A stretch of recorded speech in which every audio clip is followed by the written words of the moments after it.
It is indeed crazy, but in my opinion, if anybody can do it, it's Spencer. He's got that drive, that determination to do anything. As long as he gets something on his mind, he'll do it if he wants to.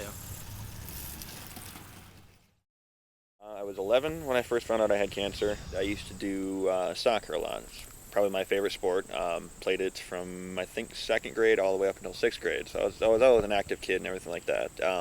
I had noticed I had a bump growing on my right leg just below my knee, and it started off kind of small, but it was weird because if it'd get hit, it paralyzing. Like I would collapse. It would hurt so bad, kind of thing. So we got it X-rayed and checked out and everything, and September the 9th of 2003, got called into my doctor's office, and they're like, "You have osteosarcoma, which is bone cancer."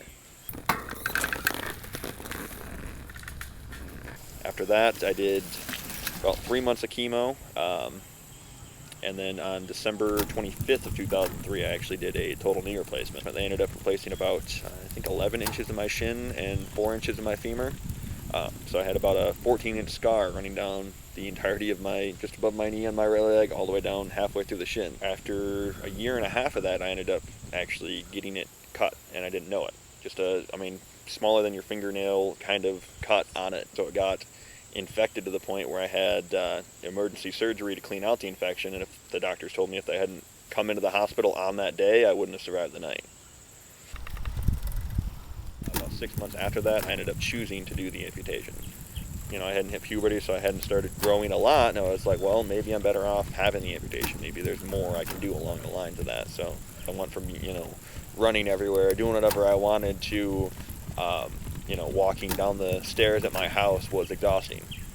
During the summertime, I'd get bored. So I started off with an old, like the hospital-style wheelchairs, and I would just go around town in those. And then I started, listening to music and doing speed runs.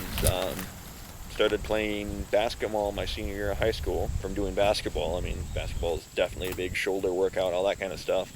So when I started doing the hand biking, I was like, oh man, I can go fast, and it's a bike, and all that kind of stuff. So I ended up getting this one, and that was part of what made it so good for me, was the forked handlebars like that, is I can get everything that I've been working on for years for the wheelchairs and all that to push this thing and just fly with it. So I'd been thinking of this idea for the past couple of years now. And the original concept for it is that I wanted to bike from California to Maine and just document it, and to just be a standard trip.